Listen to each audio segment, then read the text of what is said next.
Alors l'intervenant suivant est un intervenant spécial. C'est celui qui a fait une opération de guérilla marketing avec tous ces stylos que vous voyez là. Donc j'appelle l'entrepreneur Christian Godefroy, qui est donc entrepreneur et copywriter. Donc c'est un des plus connus au monde. Donc il est très connu aux États-Unis, un peu moins en France. Et Christian a le don de savoir raconter des histoires. Et donc j'aimerais que tu nous dises un petit peu comment on fait pour raconter des histoires et développer aujourd'hui son business quand on est... parce que toi, tu es entrepreneur aussi. Attends, tu as créé une entreprise et tu as fait... Alors, en racontant des histoires, parce que finalement, c'est un peu Tout à fait. ton métier, tu as fait 8 millions d'euros dans les 6 dernières années. Il va falloir que tu nous expliques comment tu fais ça, parce que raconter des histoires à 8 millions d'euros, moi, je veux bien raconter des histoires aussi. Donc là, on est en train de charger sa présentation. Donc, elle arrive. Christian, quand tu seras en train de parler, mets-toi ici parce que sinon tu vas être gêné. Merci Christian, on l'applaudit bien fort. Alors la scène se passe dans le Wisconsin dans les années 70. Il y a un dénommé Joe, qui est un garçon qui a 13 ans et qui a une enfance très difficile. Joe passe sa vie plus dans le bureau du directeur de l'école que sur les bancs. En fait, il se bagarre sans arrêt avec d'autres élèves et on s'aperçoit que Joe vole. Ça commence par de petits larcins et puis ça devient véritablement grave. C'est tellement grave qu'on finit par le mettre en maison de correction parce qu'il est passé du vol au cambriolage. Il sort de là et recommence à voler et à cambrioler. Et là, c'est la prison. Évidemment, il fait sa peine, il sort de prison. Entre-temps, ses parents sont morts. Il se retrouve donc dans la maison familiale, dans une petite ville. Et à peine est-il là que les commerçants commencent à voir des choses curieuses. On se rend compte que à chaque fois que Joe passe quelque part, il manque des objets. On ne le prend jamais sur le fait, mais c'est quand même curieux. Il y a un bateau le long de la petite rivière qui passe dans la ville qui disparaît avec son moteur et tout le monde parle de ça. On soupçonne Joe mais sans trop savoir. Et un jour, Joe sort d'un bar et il rencontre une jeune femme. Elle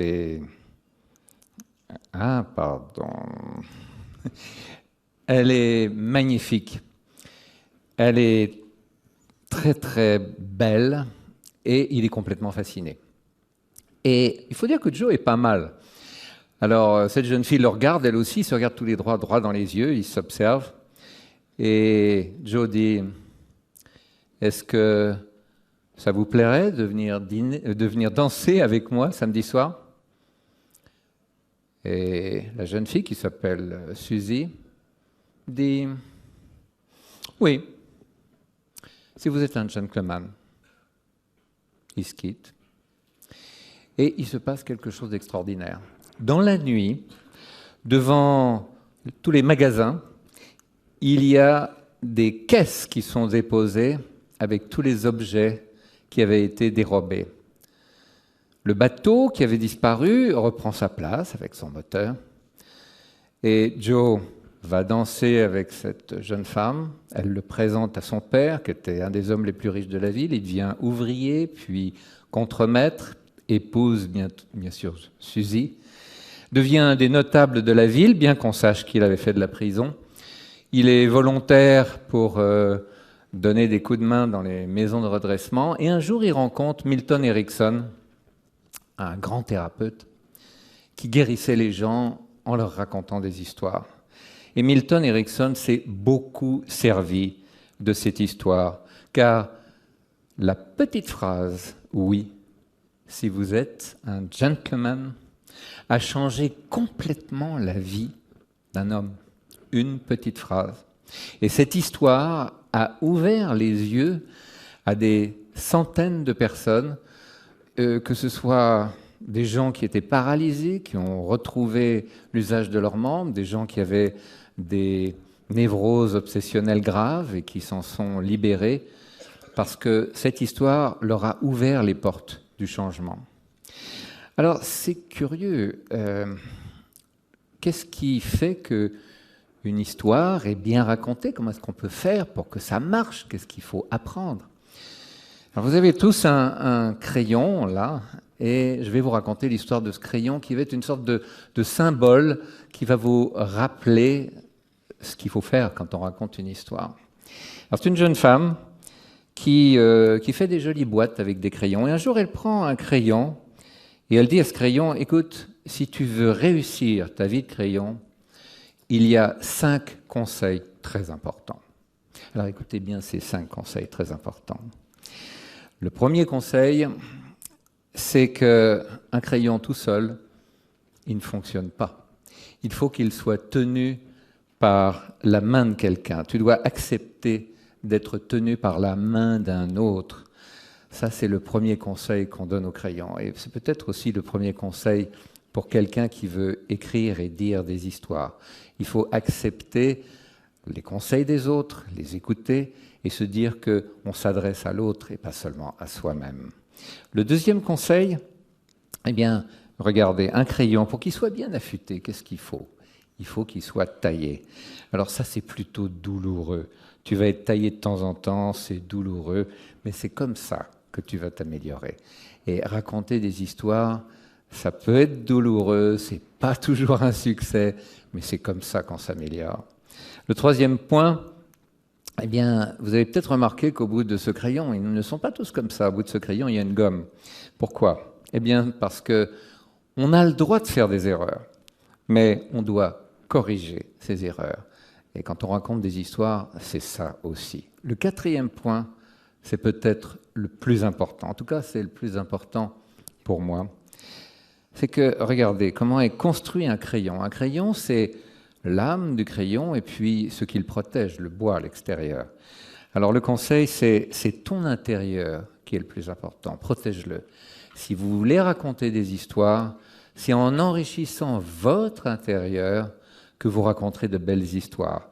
C'est en lisant des livres, c'est en rencontrant des gens, c'est en essayant de mieux connaître les autres, en vous enrichissant personnellement que vous pourrez raconter de belles histoires et avoir plus d'impact. Et puis la dernière chose, c'est que écrire des histoires, en l'occurrence sur Internet, c'est plus facile d'écrire, mais il y a aussi la vidéo. Quel que soit le support, on doit continuer à écrire. C'est-à-dire qu'on doit continuer et continuer à écrire des histoires. Alors vous me direz peut-être, mais pourquoi des histoires? Alors, on va peut-être reprendre quand même. Tu dois accepter d'être tenu par la main d'un autre. Pensez à l'autre, d'abord, avant de penser à vous. Tu vas être taillé de temps en temps. C'est vrai qu'il y a un apprentissage et que l'apprentissage, c'est ce qui nous permet de nous rendre meilleurs. Gommer et retravailler ces textes, ça veut dire qu'il ne suffit pas d'écrire et puis d'envoyer. Non, il faut le relire, souvent le relire à d'autres, leur demander leur avis, et c'est comme ça qu'on améliore ces textes. Alors, pourquoi est-ce que le storytelling a tellement d'impact? C'est la façon dont notre cerveau fonctionne. Vous avez remarqué, il y a 2 hémisphères cérébraux. Il y en a un qu'on a appris à développer à l'école, la partie analytique, la pensée analytique, l'intelligence, la logique, le langage, les sciences, les maths, le savoir-faire. Et vous avez dû remarquer que pendant cette conférence, on s'est beaucoup adressé à cette partie de notre hémisphère cérébral. Et puis, il y a l'autre partie, il y a la partie créative. Il y a la partie de l'intelligence globale, l'intuition, les émotions, l'imagination, l'art, la musique, l'espace. Eh bien, lorsque vous racontez des histoires, vous vous adressez à l'hémisphère droit, principalement. Et c'est ce qui fait toute la différence. Vous avez remarqué, là-dedans, il y a les émotions. Et quand on prend une décision, on croit souvent qu'on prend la décision pour des raisons, on va dire, logiques, raisonnables. Mais toutes les études montrent que la principale raison pour laquelle on prend une décision, elle est émotionnelle. Alors maintenant, voyons les bénéfices. Première chose, quand on raconte une histoire, on capte l'attention. Deuxième chose, On peut prendre des choses très complexes et les ramener à quelque chose d'extrêmement simple en racontant une histoire. On peut transmettre des idées facilement avec des histoires. Une histoire, c'est souvent la seule chose qui nous reste quand on a assisté à une conférence. C'est l'histoire que nous a racontée l'orateur. Il y a donc un phénomène de mémorisation extraordinaire. Et puis, je vous l'ai dit tout à l'heure, une histoire peut pousser à l'action. Alors, vous qui voulez créer des entreprises Internet ou qui avez déjà créé votre entreprise, que ce soit dans les relations avec vos VC ou avec vos consommateurs, c'est très important de pouvoir raconter non seulement des histoires, mais votre histoire. Alors maintenant, voyons à quoi sert ce crayon. Vous allez prendre 2 minutes pour réfléchir à votre histoire personnelle. Alors ça peut être une anecdote, un problème, une histoire qui vous dévoile, un accident, un succès. Prenez 2 minutes maintenant, et puis vous n'avez pas besoin de l'écrire, mais simplement de jeter 2-3 idées sur un morceau de papier ou simplement de mémoriser une histoire, une anecdote personnelle. On y va pour 2 minutes.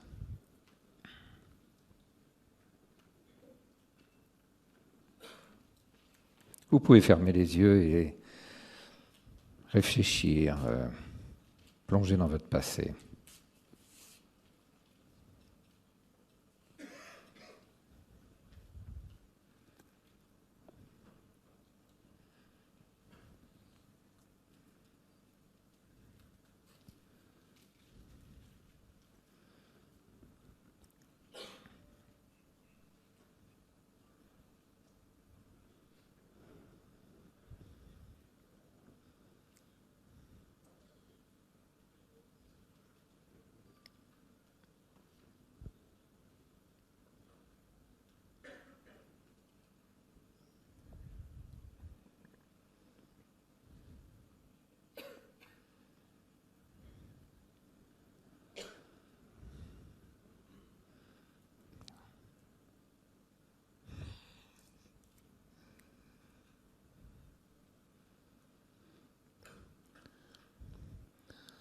Encore 30 secondes.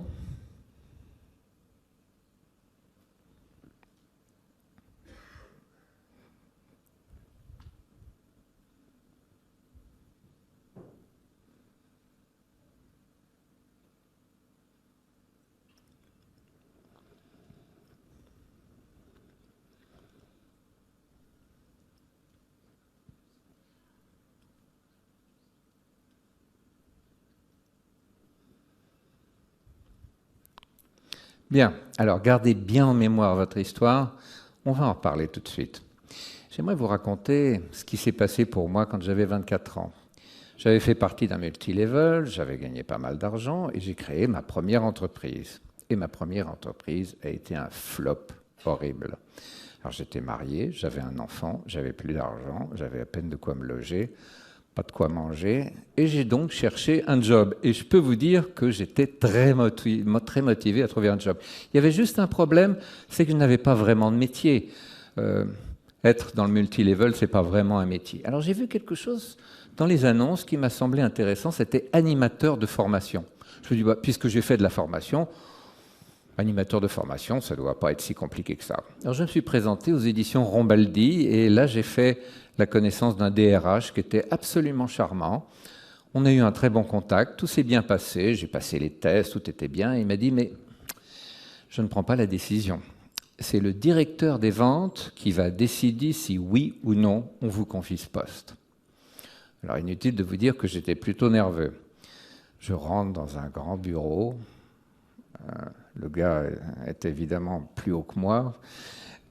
Mon cœur battait à toute allure. Et il commence à me parler de description du poste, c'est très bien. Et il me dit, bon, alors il s'agit bien sûr d'animation, de formation, des ventes. J'imagine que vous savez ce que c'est que les ventes, la vente, le processus de la vente. Et alors, à l'intérieur, je me dis, la vente, non, j'ai pas la moindre idée du processus de la vente. Je dis, bon, alors, par exemple, quelles sont les phases de la vente ?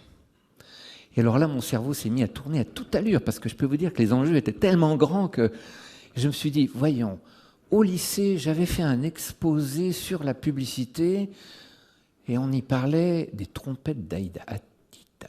Eh bien, oui, attention, intérêt, désir et action. Très bien, très bien. Et alors là, j'attendais la question suivante avec une anxiété, vous ne pouvez pas savoir. Et à ce moment-là, le téléphone sonne. Le directeur des ventes prend le téléphone, me regarde et me dit « Écoutez, je suis désolé, est-ce qu'on peut se voir demain à 10h ?» Je dis « Oui, pas de problème. » Je sors de là. C'était boulevard Saint-Germain. Je file chez Giberjeune. J'achète tous les bouquins que je peux trouver sur la vente et je fais le bachotage le plus incroyable que j'ai fait de ma vie. Je lis tous les bouquins pendant l'après-midi, le soir, une partie de la nuit, le lendemain matin à 10h. J'en savais 10 fois plus que le directeur des ventes sur les processus de la vente. L'entretien s'est super bien passé. J'ai eu le poste. J'ai été un assez bon animateur de formation et j'ai appris quelque chose ce jour-là. C'est qu'on doit toujours apprendre. On ne cesse jamais d'apprendre. Et c'est en apprenant qu'on réussit et qu'on progresse. Parce que, vous savez, on a tous tendance à penser que quand on a fini ses études, ça y est, c'est fini. Alors, quand vous faites du storytelling, comment faire en sorte que l'histoire que vous racontez, l'histoire que vous avez écrite sur cette feuille, ait de l'impact, qu'elle marche bien? Alors, la première chose, idéalement, c'est dans l'introduction de donner la date, le lieu, les acteurs de votre histoire. La deuxième chose, c'est de toujours trouver un problème ou une confrontation. Vous vous souvenez, dans la première histoire que je vous ai racontée, vous aviez Joey, il y avait un problème, c'est qu'il volait et qu'il faisait des cambriolages. Moi, mon problème, c'est qu'il fallait vraiment que je décroche un job. Donc, on a un problème. Ensuite, il y a un coup de théâtre, une sorte de climax dans l'histoire. Il faut qu'il y ait un moment où il y ait un Deus ex machina qui arrive et qui fait que tout tourne. Et puis après, bien sûr, il y a la solution, la résolution. Et enfin, et n'oubliez pas cette phase, la conclusion est poussée à l'action. Alors maintenant, bien sûr, je vais vous pousser à l'action. Je vous incite, si vous voulez avoir mes sources, par exemple, savoir où est-ce que je vais chercher des idées d'histoire, eh bien je vous incite à vous inscrire sur cette liste, copywritinghypnotic.com, ou à me laisser votre carte de visite, et je vous enverrai la liste de tous les sites que j'utilise pour trouver des histoires, les retravailler, les adapter et en faire après éventuellement du business. Alors j'aimerais conclure cette petite présentation avec une phrase de Tom Peters. Les meilleurs leaders, à de rares exceptions près, sont passés maîtres dans l'art d'utiliser des histoires et des symboles. Vous ne pourrez pas faire l'économie de l'art de raconter des histoires. Si vous voulez réussir, vous devrez apprendre à bien raconter des histoires. Merci pour votre attention.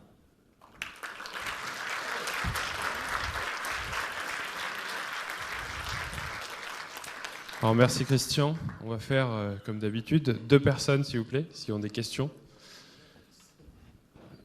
Une qui se lève mais qui part, perdue.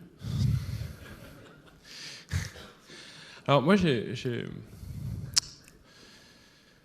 une première question, c'est finalement pourquoi finalement ces histoires peuvent être importantes pour des entrepreneurs qui créent des startups? Parce que tu vois, on entend beaucoup des gens qui développent des produits, ils vont vous parler de ce produit-là, mais pourquoi c'est important? Mais chaque produit a une histoire, et chaque entrepreneur a une histoire. On dit toujours, un des grands problèmes que vous avez, c'est que on est toujours ennuyé par sa propre histoire. On la connaît tellement bien qu'on ne se rend pas compte à quel point elle est passionnante. Donc, mettre en partition sa propre histoire, c'est une des premières choses que vous devez faire, car votre histoire, elle va intéresser le banquier, elle va intéresser l'investisseur, elle va intéresser le client, elle va intéresser le journaliste qui va parler de vous. Ce sont on ne vend que des histoires. Regardez, je sais pas, un film. Vous prenez un film Le script d'un film, ça peut valoir $1 million. Alors, qu'est-ce que c'est? C'est quoi? 50 pages dactylographiées maximum. Et bon, c'est une histoire. C'est marrant parce que ça reboucle avec ce qu'on avait dit en intro avec Christophe Cambord. Il dit finalement mon métier, ça a été d'aller raconter des histoires aux investisseurs, aux développeurs, au marché finalement. Et donc c'est pour ça moi que j'ai voulu te faire intervenir, c'est que je pense que bien souvent les entrepreneurs savent développer des produits, ils savent mettre en place des services et choses comme ça. Par contre, ils savent pas raconter leur histoire. Alors si tu devais donner un conseil, parce que moi ce que j'ai retenu c'est cerveau droit, cerveau gauche. Moi je suis très à la base analytique. Et, Oui, ça, je sais. et j'essaie du coup de travailler le côté créatif. Est-ce que tu as un conseil à donner pour travailler cet hémisphère-là plus particulièrement? Est-ce qu'il y a des conditions dans lesquelles il faut se mettre? Comment on fait? Bon, j'ai mon maître en copywriting qui disait dès que un film fait plus d'1 million d'entrées, il faut aller le voir. Alors donc déjà aller au cinéma. Et puis je crois qu'effectivement il faut simplement ouvrir ses oreilles, être attentif à ce qui se passe autour de nous, et avoir un petit carnet ou avoir son iPhone ou son iPad ou son je ne sais quoi, et à chaque fois qu'on entend une anecdote, quelque chose d'une histoire, la noter. Il faut savoir s'approprier certaines histoires, parce qu'il y en a qui entrent en résonance avec nous. On n'a pas vécu exactement la même histoire, mais elle nous fait quelque chose. Et ces histoires, elles sont importantes, il faut les noter. Alors toi, ton endroit préféré pour écrire des histoires, c'est quoi? Alors moi, mon endroit préféré pour écrire des histoires, c'est avec un petit clavier Bluetooth, un iTouch, sur un ponton devant un lac qui a un rivage de 350 km. Donc l'eau, on a fait des études sur les pêcheurs, on s'est rendu compte que les pêcheurs croyaient qu'ils aimaient pêcher des poissons, et pas du tout. Les pêcheurs aiment pêcher parce que ça les fait passer dans un état altéré de conscience à cause du clapotis de l'eau et de la réverbération du soleil et du ciel sur l'eau. Et je crois qu'on est là dans un état très propice à la création d'idées quand on est devant un lac calme, on va dire. Donc en fait, il faut qu'on prenne des vacances avant d'aller voir ces investisseurs. Mais une piscine, c'est pas mal non plus. Hein. Ça marche aussi avec la piscine. Voilà. Ou un clapotis, comment on fait? J'ai une question juste derrière. Donc, Lionel. Bonjour et merci pour cette intervention qui est tout à fait passionnante. Lionel Miska, je suis amené très souvent à conseiller à mes clients pour communiquer sur Internet, sur les réseaux sociaux, de travailler d'abord sur leur identité, à savoir qui ils sont pour déterminer le message. Et je leur dis, ils sont souvent très sceptiques, mais vous avez des choses à raconter. Vous n'êtes pas seulement un vendeur de produits, vous avez des choses intéressantes à raconter. Et parce que j'en suis intimement persuadé et qu'effectivement chacun a une belle histoire à raconter ou plusieurs belles histoires, un environnement, une culture, etc. Mais j'ai affaire à des gens qui me disent « Attendez, moi je vends des tuyaux, je ne sais pas ce que je vais raconter sur mon blog, je vends des tuyaux. » Voilà. Alors j'essaye, parce que j'ai cette conviction intime de les transformer, de leur dire « Mais peut-être que vos tuyaux peuvent servir à autre chose qu'à être des tuyaux. » Enfin bon, on trouve toujours des choses. Qu'est-ce que vous pourriez me donner comme conseil ? Comment je pourrais les convaincre ? Souvent, ça n'est pas la personne elle-même qui est le mieux à même de raconter l'histoire, mais son entourage. Il y a la fameuse histoire des pianos Aéroli, où un gars devait écrire une annonce presse pour vendre des pianos, et puis il regarde, et finalement les pianos, c'est toujours des pianos, donc comment faire pour faire une différence entre un piano et un autre? Et puis il va parler. Alors il parle avec le directeur, avec le fondateur, et il sort rien, pas d'histoire, rien. Il va parler avec un contremaître, et le contremaître lui dit oui, non, c'est piano normal. Il y a quand même une différence, c'est qu'ils sont beaucoup plus lourds. Ils sont beaucoup plus lourds. Pourquoi est-ce qu'ils sont beaucoup plus lourds? Ah, c'est parce que là on a une barre en bas des pianos qui évite qu'au bout de 50 ans, le piano ne se déforme et le son devienne mauvais. D'ailleurs, le Metropolitan Opera vient de déménager et le seul piano qu'ils aient déménagé, c'était l'Aéroli. Il a fait une annonce en racontant cette histoire et ils ont dû arrêter de passer l'annonce parce qu'ils avaient 3 ans de commandes de piano à cause de cette histoire. Donc, Là, c'est le contremaître qui a su trouver l'histoire à raconter. Et souvent, ça va être la femme ou la fille ou un des amis de la personne qui va vous raconter l'histoire. Parce que lui, quand il parle de son copain ou de sa femme ou de son mari, il raconte l'histoire. Donc souvent, nous-mêmes, on a trop de pudeur pour voir à quel point on est formidable, quoi. On a des choses à dire. Okay. Donc, c'est un vrai travail d'enquête. Et vous pouvez peut-être faire remplir avec Google Documents, on peut faire des questionnaires tellement facilement. Vous videz le carnet d'adresse du gars et vous envoyez un petit mail en disant, voilà, on est à la recherche d'une anecdote, d'une histoire sur votre ami ou sur l'activité. Est-ce que vous avez... Super. Merci. De rien. Merci. Merci beaucoup, Christian.